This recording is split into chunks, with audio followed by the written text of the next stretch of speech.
저는 함께 공독한 말씀을 가지고 악한 세력에 맞서 싸우는 삶, 악한 영들과 세상에 대항하기 라는 제목으로 함께 은혜를 나누고 있습니다. 이 부제가 악한 영들과 세상에 대항하기입니다. 제가 어렸을 때 가장 무서웠던 프로그램이 전설의 고향입니다. 전설의 고향 그 세대가 아니신 분도 있겠지만 가끔 남양 특집으로 귀신 이렇게 구미호 이런 거 나오고 그러는데 진짜 무서운데 그 입을 쓰고 그 눈은 가리고 이렇게 소리만 들어도 그런데 또 으시시한 그 효과음 때문에 잠 못 자고 했던 그런 때가 생각납니다. 그러니까 신묘막측한 조화와 재주로 사람들을 혼을 빼고 사람들을 이제 못 살게 하는 게 이제 귀신입니다. 근데 오늘날 살아가면서 사람들이 이 귀신을 잘 믿지 않습니다. 또 특히 교회 다니면 뭐 귀신 특별히 그 영향력이 얼마나 될까 그런 것에 대해서 별로 생각하지 않고 살아갈 때가 있습니다. 그런데 오늘 본문에서 보시면 이게 예수님의 마가복음에 나오는 첫 번째 기적입니다. 예수님이 첫 번째로 기적을 베푸신 것이 오병이의 기적처럼 누구를 먹이거나 아니면 뭐 병든 사람을 고치는 문제가 아니라 지금 안식일에 회당에 들어가셔서 귀신 들린 사람을 고치신 사건, 귀신을 내어 쫓으신 사건이 마가복음에 나오는 첫 번째 예수님의 기적입니다. 그런데 그 전 단계를 아시죠? 예수님의 공생의 사역 시작 전에 40일 동안 금식하시고 시험산에 가셔서 마귀 사탄과 대결하십니다. 그러니까 공생의 시작 전 단계도 마귀와의 대결이었고 공생을 시작하신 다음에 첫 번째 사역도 마귀, 악한 영과의 대결로 예수님은 사역을 시작하십니다. 그러니까 이 세상에 악한 영적 세력이 실제하고 있다는 것을 성경을 통해서 볼 수 있습니다. 그럼 우리가 살아가는 세상 가운데 악한 영들이 어떤 영향력을 끼치고 있다라고 하는 것이 어떻게 드러나는 것인가? 이게 어떤 한 사람을 이렇게 막 억압해가지고 한 사람을 귀신 들리게 하고 한 사람을 고통스럽게 하고 한 사람을 막 잠 못 자게 하고 하는 수준에서 이렇게 끝나는 것이냐? 성경은 그런 차원에서 보기도 하지만 훨씬 더 강력합니다. 로마서에 보면 죄와 사망의 권세로 사탄이 이 세계 전체를 지배하고 있는 겁니다. 이 전체 세계를 지배하고 있기 때문에 예수님이 오셔서 의와 평화의 세계를 하나님 나라를 가져오심으로써 십자가 지심으로 그 마귀의 권세를 깨뜨리십니다. 그러니까 단순히 개인이 뭔가 안 되고 개인이 뭔가 좋지 않은 일을 당하면 이게 마귀의 일이다 그 정도 차원이 아닙니다. 경제 문제에 있어서 교육과 관련해서 사회 시스템과 관련해서 사회 전반적인 어떤 사상이나 이념이나 이런 것들에 있어서 인간관계에 있어서 악한 영의 역사가 영향을 미친다. 그러니까 전 세계적으로 우리가 생활하는 데 있어서도 그래서 괜히 인생을 살아가면서 힘들어지고 어려워지고 아니 왜 사람이 다 좋은 마음으로 살아가면 되는데 왜 인간관계가 그렇게 힘든 것인가? 왜 교회 안에서조차도 왜 이렇게 갈등과 뭔가 혹은 만나면 사람이 염려하게 됩니까? 왜 교인마저도 염려하고 교인마저도 근심하고 왜 이 세상을 살아가면서 불안하고 공포하다가 혹은 허무하고 아니 왜 우리가 예수 믿는다고 말하면서도 그렇게 그런 마음을 갖고 그러면서 스트레스 받고 두려워하고 힘들어하고 낙심하고 혼란하고 소망이나 비전을 발견하지 못하는 이 세상 안에서 결국에는 참 어둡게 살아가는 것 그것이 다 악한 영들의 그 영향 아래에 있기 때문에 그렇습니다. 그것을 사람이 극복하는 방법이 별로 없습니다. 그러니까 고대 시대부터 5,000년 전부터 사람이 선택한 것은 화약, 술 마시는 거예요. 수메르 시대에 이렇게 통에다가 맥주가 첫 번째 술입니다. 퍼스트 알코올 베버리지 첫 번째 맥주, 그 다음에 포도주. 그래가지고 이게 발효가 되거든요. 그러면 갈대, 파피루스, 갈대 대롱으로 스트로우죠. 그걸로 빨아먹고 온 그 동네가 그래서 중독이 담배를 피는데 중독이 됩니다. 내 이 허무한 마음을 달래고자, 내 허무한 인생을 달래고자 게임도 해봐요. 게임에 빠지는데 그 게임 속에서 사람이 이따 말씀드리겠지만 그 게임이 사람을 거칠죠. 그러니까 뭐 성적인 중독, 인터넷 게임의 중독, 그러면서 자기 자신을 달래고 이 허무함을 잊고자 하는데 그것마저도 실은 영적으로 악한 영들에게 눌리는 겁니다. 오늘 본문에서 그런데 예수님이 첫 번째로 오셔서 이 가버나움 회당에서 악한 귀신 들린 이 영적 세력과 대결하심으로써 하나님 나라의 권능과 하나님 나라의 이 오심을 분명하게 보여주셨고 드러내 주셨습니다. 그래서 오늘 우리가 예수님께 선택받은 우리가 어떻게 이 세상에서 악한 영적 세력과 대결하면서 실제하고 있으니까 모르면 안 돼요. 그럼 어떻게 대결하고 살아갈지에 대해서 함께 은혜를 나누고자 합니다. 첫째는 이게 놀라운 사실인데 오늘 우리가 예배하고 있는 우리에게도 악한 영의 세력의 영향이 나타날 수 있다. 오늘 지금 예배하고 있는데도 우리 안에서도 악한 영들의 영향이 있을 수 있다는 얘기입니다. 오늘 본문에 보면 바로 앞에서 예수님께서 4명의 제자를 부르셨습니다. 시몬과 안드레와 야고보와 요한 4명의 제자를 부르신 다음에 이제 안식일에 회당에 들어가신 겁니다. 그래서 참석하셔서 예배하는데 예수님이 설교하신 거죠. 그 당시 안식일의 회당 예배는 오경의 텍스트 일부분을 읽게 되어 있습니다. 그 다음에 예언서를 읽어요. 그러니까 아마도 예언서 부분을 예수님께 드린 것 같고 예수님이 그걸 받으신 다음에 읽으시고 그것을 설교하신 것 같습니다. 그 설교하셨는데 사람들이 놀랐어요. 그런데 이 놀라다라는 정도가 어느 정도냐면 망치로 뭘 맞거나 충격 때문에 말을 잇지 못하는 거의 패닉입니다. 그 당시에 서기관들과 바리새인들이 설교했거든요. 회당에서. 근데 그들의 권위 없는 설교, 그냥 그들을 인용하는 겁니다. 누가 이렇게 얘기했는데 랍비 누가 그 전에 유명한 사람이 이렇게 얘기했는데 이렇대더라 라고 하는 설교였어요. 그런데 예수는 자기 이름으로 얘기합니다. 내가 이렇게 이르노니 진실로 진실로 내가 너희에게 이렇게 이른다. 이런 식의 설교 안 합니다. 그건 제사장도 안 했고 랍비도 안 했고 그 당시 서기관도 그런 식의 설교하지 않아요. 제가 이게 설교 원고는 없지만 다시금 말씀드리면 내가 진실로 진실로 너에게 이르노니 아멘 아멘 레고 휘민 뭐 이런 헬라어는 이제 영어로 하면 베릴리 베릴리 이렇게 했거든요. 참으로 참으로 베릴리 베릴리 I say to you 이렇게 하는데 자 하나님의 말씀이 선포되면 인간은 아멘을 맨 뒤에 합니다. 그렇죠? 하나님의 말씀이 선포되면 아멘 그렇게 될 줄 믿습니다. 그런데 놀랍게 예수의 화법은 뭐죠? 아멘이 먼저 나옵니다. 아멘 이게 진짜야? 그 다음에 얘기합니다. 이런 화법은 예수밖에 사용하지 않았습니다. 도대체 뭘까요? 이건 하나님의 말씀이시죠.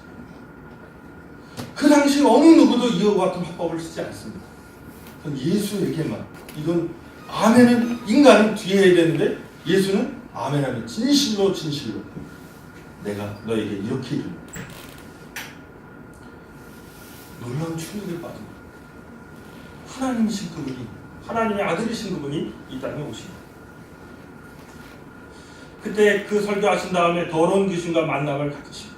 23절에 보면 마침 그들의 회당에 더러운 귀신 들린 사람이 있어 얘기합니다. 여기에 있어가 실은 있었다란 말입니다. 근데 헬라어로 M인데 이거는 계속 미완료예요. 그러니까 계속 있었던 겁니다. 그 회당 안에 예배 드릴 때 이 사람이 처음 나온 게 아니라 매번 나왔던 사람이에요. 그런데 사람들이 이 사람이 귀신 들리는지 모릅니다. 악한 영이 그를 사로잡고 있는지 몰라요. 그도 찬양했고 그도 예배했고 그도 그 회당 안에서 함께 종교생활을 영위했던 겁니다. 그런데 아무도 몰랐는데 놀랍게 예수님이 오자 그 안에 있던 악한 영이 발각되고 심지어 스스로 예수님을 알아보고 예수님 앞에 나와 무슨 상관이 있냐고 멸하러 왔냐고 내가 누구인지 안다. 당신 하나님의 거룩한 자라고 심지어 고백까지 합니다. 자, 다시금 귀신 들린 사람이 계속적으로 회당 예배에 참여했다는 겁니다. 그의 마음에 더러운 영이 있었어요. 그런데 누구도 모릅니다. 장면이 중요한 겁니다. 오늘 예배를 드리지만 오늘 우리의 영이 정말 정결하고 순전해서 하나님께만 드려진 영이냐, 하나님만을 담고 있느냐, 하나님만을 향해 있느냐, 이거를 질문해 봐야 된다는 겁니다. 그럼 더러운 영의 역사가 어떻게 나타나냐? 에베소서 2장 2절에 이렇게 얘기합니다. 그때 너희는 그 가운데서 행하여 이 세상 풍조를 따르고 공중의 권세 잡은 자를 따랐으니 곧 지금의 불순종의 아들들 가운데 역사하는 영이라. 그러니까 이 세상의 풍조를 따르고 하나님을 불순종하는 것이 악한 영에게 지배당합니다. 악한 영적 세력이 무슨 저희 신학교 다닐 때도 그랬거든요. 기도를 해서 귀신 봤다고. 제 친한 친구, 제가 학번이 29번인데 30번, 저랑 글자 이름 하나 딱 하나 다른 윤영한, 이 친구가 기도실에서 자기가 귀신 봤다고. 그래서 한때 뭐 애들이 무섭다고 그래가지고 안 내려가지는 않았습니다. 기도구를. 그런 식의 역사 많이 나타나는 게 아니에요. 훨씬 더 강력하고 조직적. 인간 사회 구조 안에 이 거대한 틀 안에서 존재해요. 한번 사람이 사는 걸 한번 보세요. 사람이 혼자 있으면 자기가 할 것도 없습니다. 저도 이렇게 혼자 있으면 되게 무력해지더라고요. 왜냐하면 뭘 음식을 해 먹어야 되는데 할 줄 아는 게 없어. 아주 간단한 건 김치 갖고 장난하는 거죠. 김치 썰어가지고 이렇게 프라이팬에 볶아가지고 이렇게 먹는. 그런데 생각해보면 뭔가 맛있는 거를 해 먹을 수가 없는. 인간은 혼자 있으면 되게 유약합니다. 그런데 둘이 모이고 셋이 모이면 이 거대한 세상 안에 전철도 만들어놓고 비행기도 띄우고, 혼자의 이 힘을 단체가, 조직이 극복해냅니다. 그거는 인간이 할 수 없을 것 같은 일들도, 고층 빌딩도 올려버리고, 강도 극복해서 강에 수많은 다리들을, 20개가 넘는 다리를 서울에만 넣어있습니다. 우리가 악한 영들을 얘기할 때 정사와 권세 뭐 이런 걸 얘기할 때 다 조직을 얘기해요. 이 세상 전체의 이 구조와 조직에 악한 영들, 하나님을 거역하고 불순종하게 하는 것들이 자리 잡고 있다.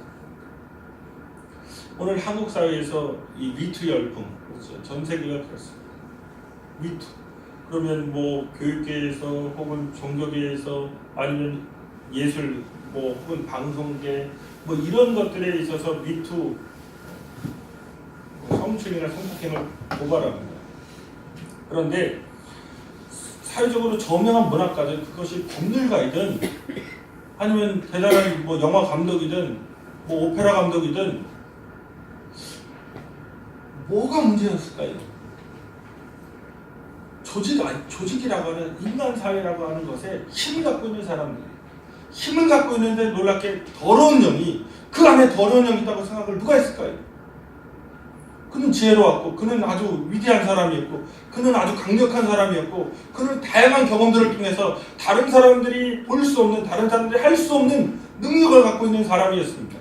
그런데 그 안에 더러운 영이 있다는 겁니다. 그러니까 그 힘을 잘못된 데 사용합니다. 그게 문제인 거죠. 그런데 악한 영적 세력의 문제는 이 성적인 문제만이 아니라는 겁니다. 사회 전반적으로 이 이념이나 사상이나 가치관이나 문화, 인간이 살아가는 그 모든 곳에 스며들어 있어요. 인종주의라든가 다른 인종에 대해서 배타적이고, 어제도 뭔가 보니까 중국에 한때 유행했던 광고, 엄청난 비난을 받은 거죠. 중국 여자랑 흑인이 사랑하는 사이입니다. 그런데 흑인이 그 여자가 입에다 뭘 하나 넣어줘요. 그게 뭐냐면 캡슐로 된 건데, 네스프레소처럼 그게 세탁 세제예요.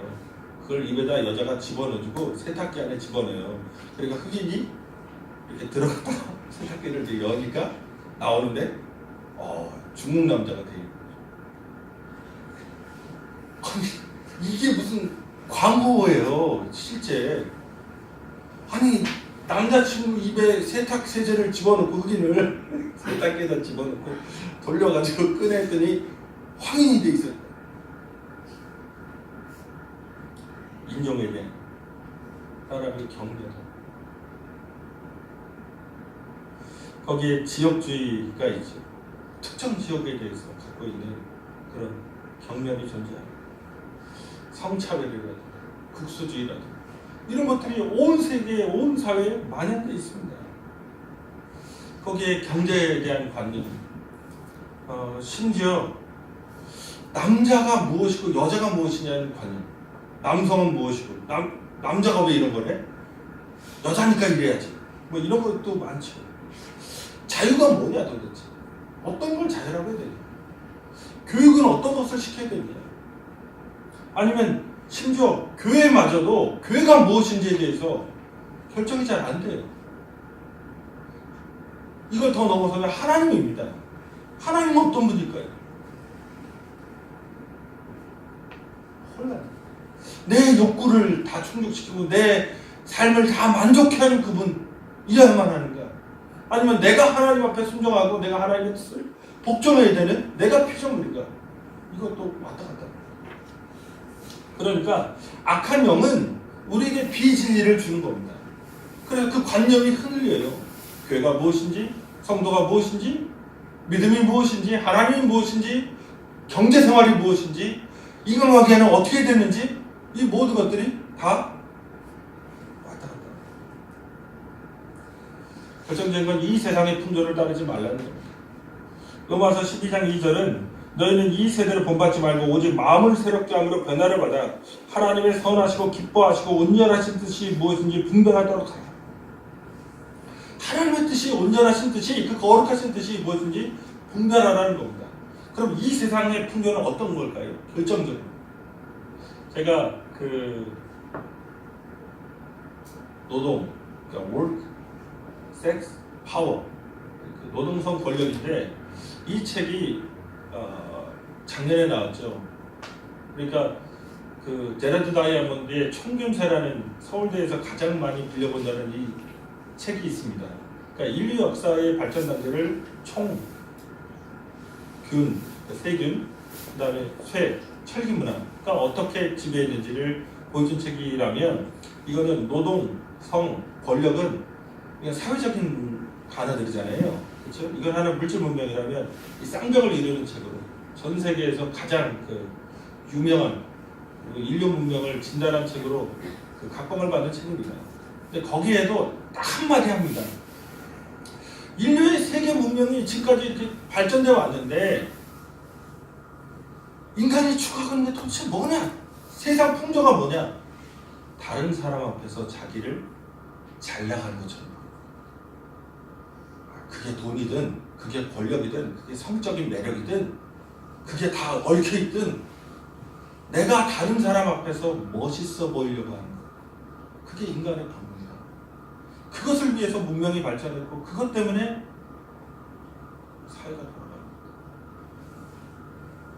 그래서 성형도 하고 그래서 돈도 벌고 그래서 공부도 하고 그래서 수영장도 다니고 그래서 뭔가 남에게 어쩌면 남에게 잘 보이고 싶은 나 그게 안 될 때 실패했다.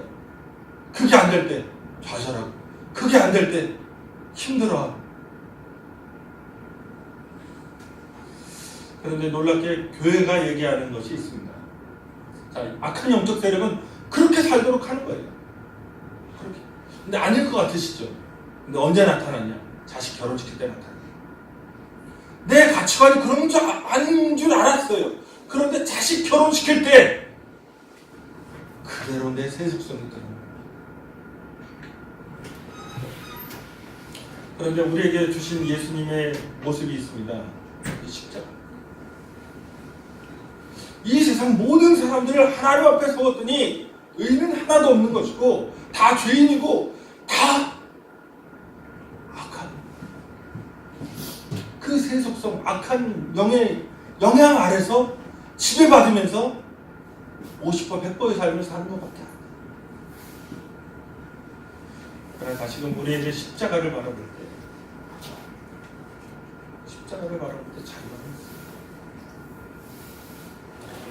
다시금 예배드리는 우리 자신에게도 악한 영의 역사, 이 세상 것으로 내 자신을 드러내려고 하는 그런 충동이 가득하다.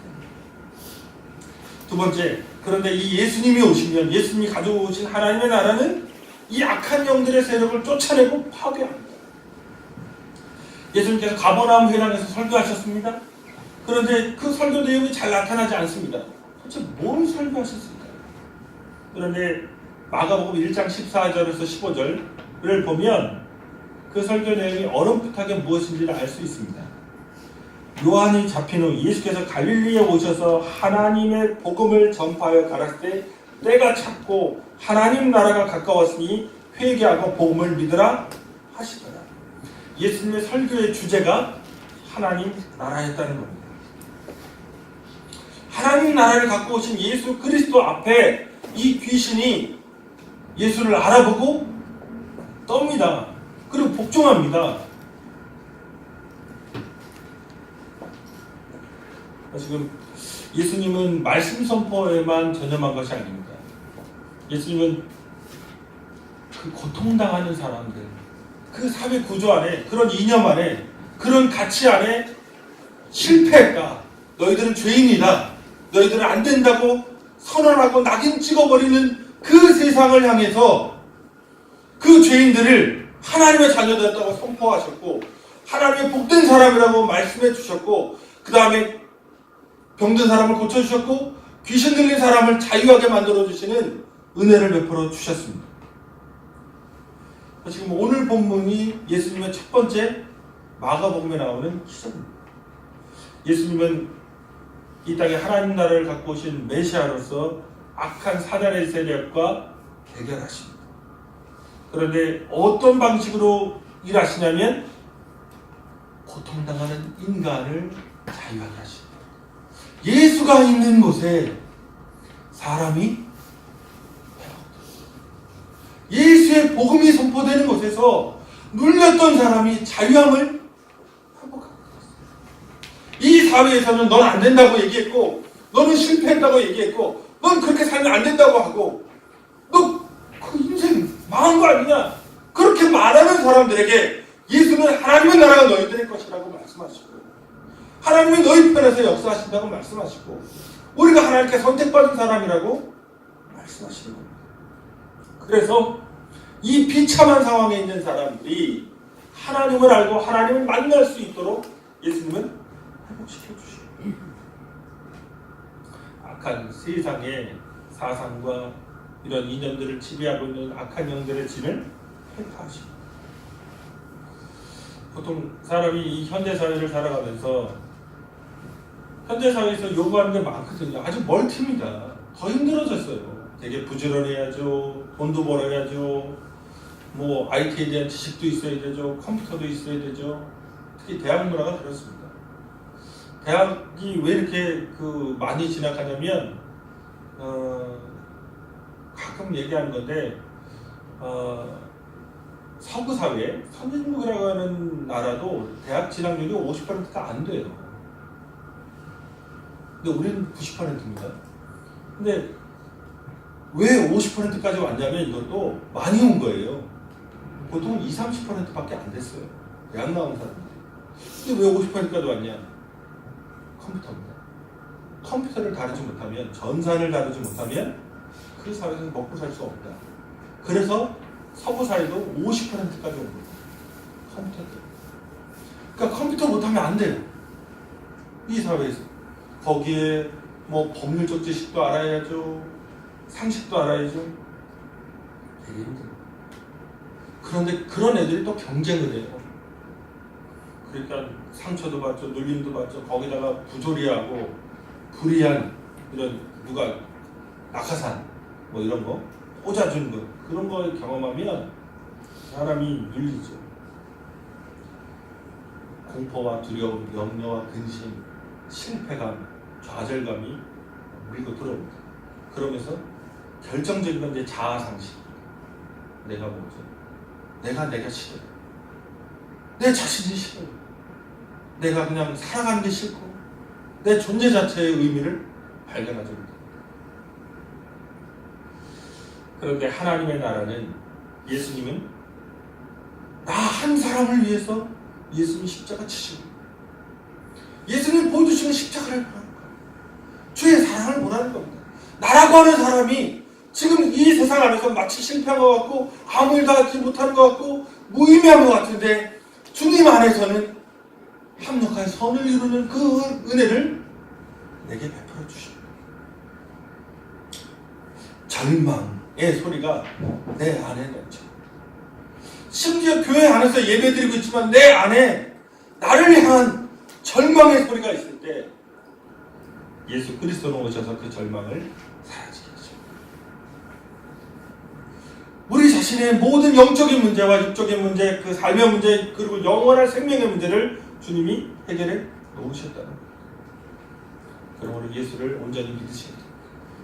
예수가 있는 곳에, 예수를 담은 곳에, 예수를 의지하는 곳에, 예수의 십자가를 붙드는 곳에서 악한 사탄의 마귀의 역사, 나를 공허하게 하는 이 세상의 논리로 나를 찍어 누르는 그 모든 역사가 사라집니다. 20세기의 가장 위대한 신학자는 칼 바르트를 얘기합니다. 근데 이 칼 바르트에게 영향을 주었던 이 사람이 원래는 상당히 자유주의 신학이었는데 오늘날 비슷한 이제 신정통주의로 이제 회귀합니다. 근데 이 사람한테 영향을 줬던 사람이 블루마르트 부자가 있어요. 아버지와 아들인데 그 무슨 사건이었냐? 독일 같은 데서 어떤 일이 벌어졌냐면 고트리빈 디투스라고 하는 귀신 들린 여자아이를 이 블루마르트 아버지 목사님이 만납니다. 그 지역에서 너무나 유명한 귀신 들린 여자아이예요. 아니 무슨 일이 도대체 있길래 이 여자아이가. 그래서 몇 년을 상담하고 했는데 안 돼. 1842년 안 되겠다. 그래서 정면으로 돌파하겠다. 그래서 이렇게 말합니다. 지금까지 우리는 마귀가 무슨 짓을 할 수 있는지 충분히 봤다. 이제는 주 예수의 능력을 볼 차례다. 그래서 이제 예수의 능력을 구하기 시작합니다. 그러니까 이 당시 사회에 뭐 귀신이고 믿지도 않았어요. 그런데 귀신 들린 여자아이 때문에 블루마르트 목사님이 목회를 하는데 귀신을 못 쫓아내니까 이게 뭐야 자괴감이 들고 그러다가 안 되겠다. 2년 동안 시달리다가 내가 이제 예수의 능력을 보겠다. 귀신이 어떤 역사를 벌이는지 내가 이미 충분히 봤고 이제 우리는 예수의 능력을 볼 때다 하고 선포하고 2년을 이제 귀신 쫓아내려고 합니다. 그랬더니 이 여자가 2년간 지난 후에 귀신이 나가면서 한 말이 있습니다. 예수가 승리자다. 예수가 승리자다. 믿지도 않는 세대에 놀랍게 이 경험을 통해 블루마르트 목사님이 변화됐어요. 그래서 온 독일을 다니면서 간증하고 복음을 전파했습니다. 그 아들이 이 사역을 물려받았다. 그래서 다 냉랭하던 교회가 뜨거워진 역사가 예수의 하나님 나라는 오늘 우리에게 이런 역사를 가져옵니다. 내가 예수를 믿을 때, 내가 예수를 만날 때, 내가 예수를 모시고 가정생활을 하고 직장생활을 하고 사회생활을 하고 내가 예수를 만나고 나서 교회 생활을 하고 학교 생활을 할 때 내 마음은 뜨거움이 회복된다. 지금 예수를 믿으십시오.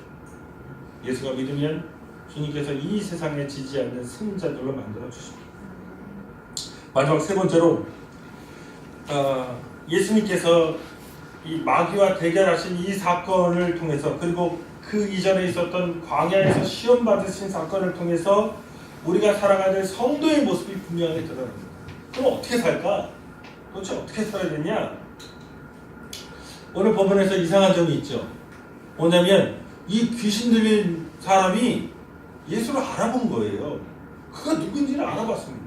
만난 적도 없는데 어떻게 알았을까요? 그게 지금 마가복음 1장 12절 13절에서는 성령이 곧 예수를 광야로 몰아내시니라 광야에서 40일을 계시면서 사탄에게 시험을 받으시며 들짐승과 함께 계시니 천사들이 수동들더라. 이렇게 간단하게 다뤘지만 오히려 잘합니다. 마태복음 4장과 누가복음 4장에서 예수님이 40일 금식 후에 사단에게 세 가지 시험을 받으신 거죠.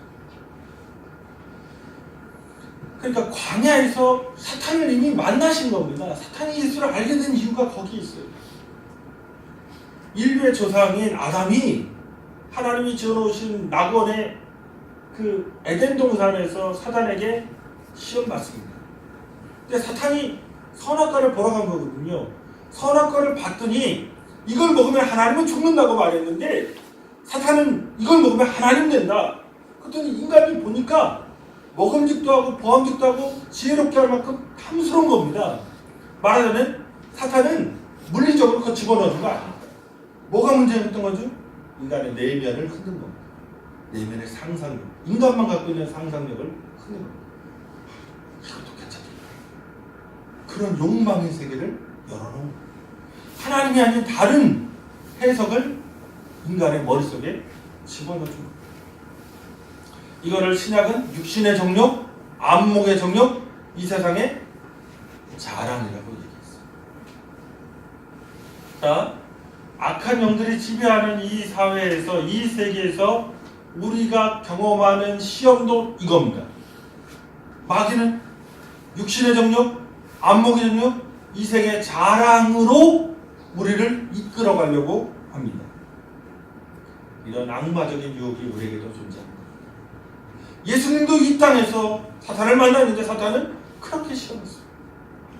오늘 우리가 이 세상을 살아가면 우리도 그와 같은 동일한 시험을 맞닥뜨리는 겁니다. 육신의 정욕, 안목의 정욕, 이 세상의 자랑입니다.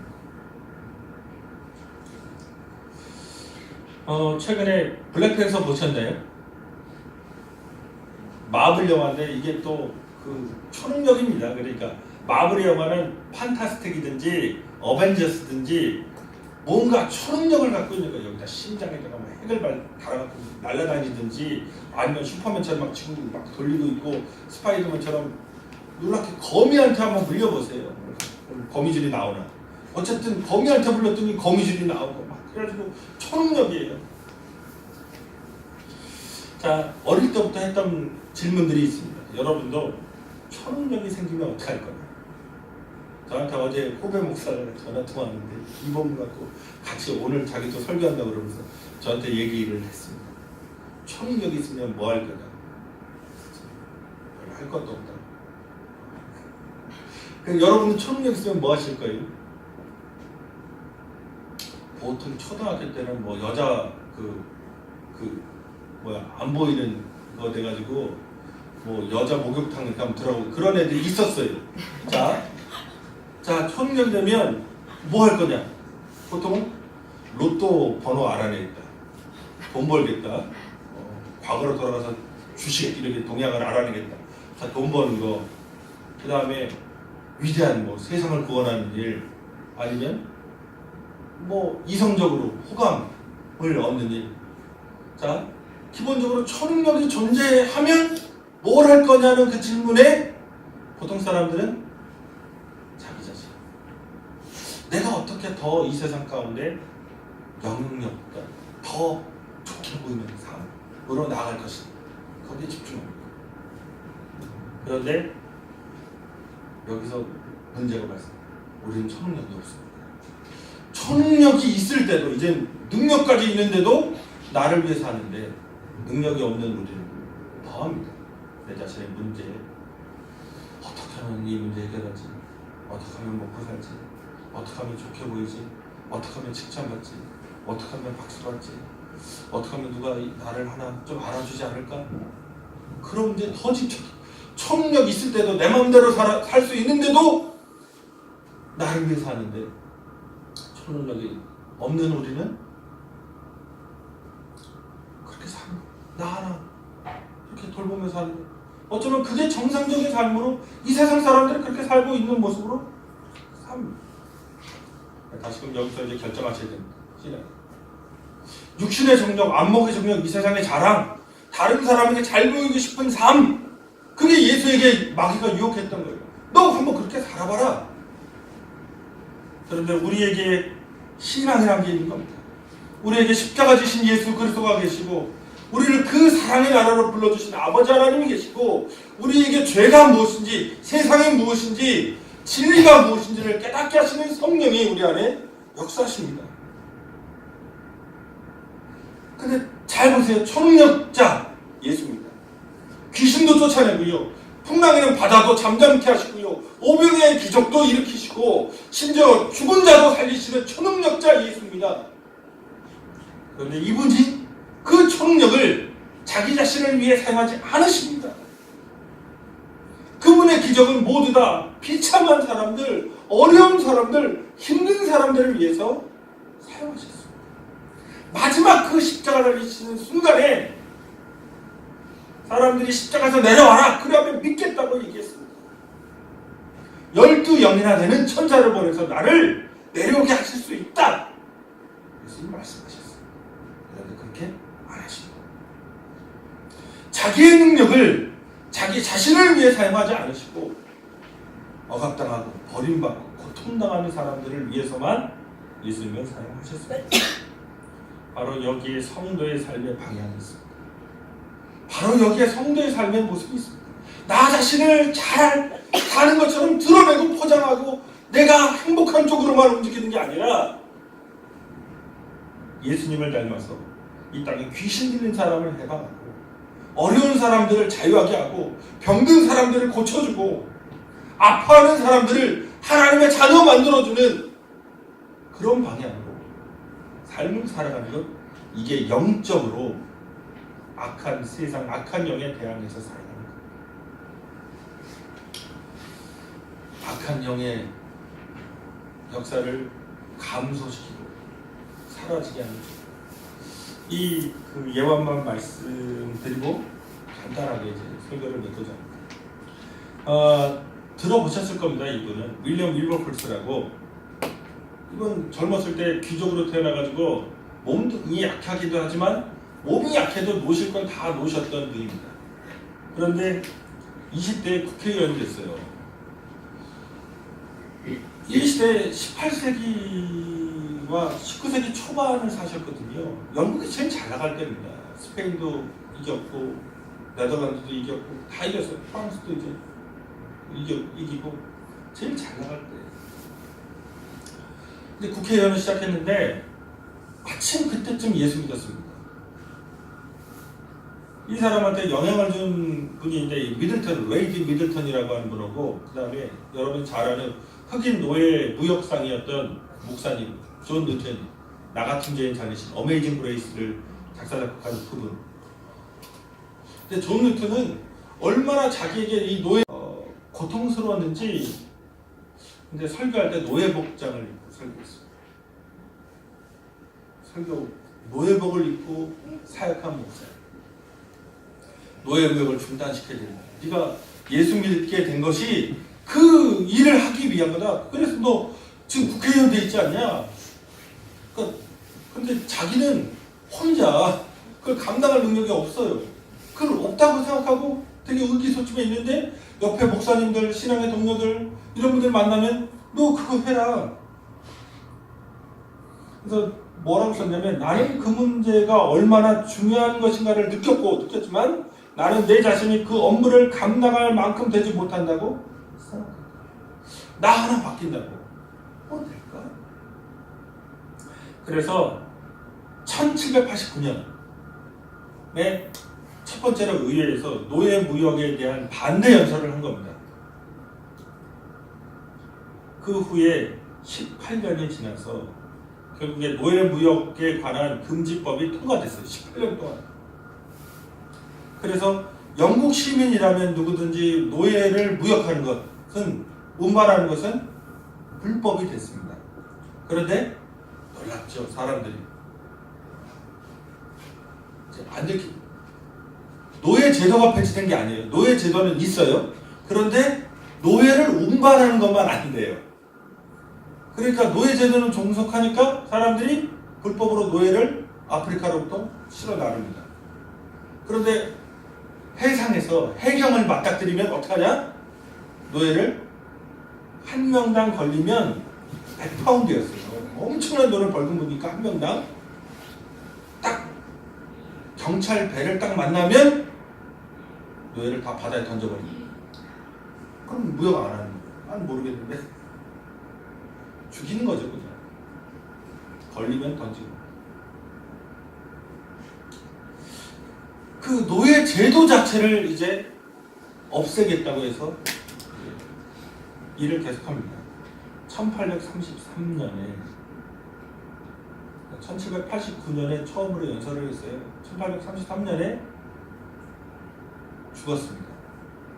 40년 거의 50년 가까이 이상을 했습니다. 노예제도가 폐지가 안 됐어요.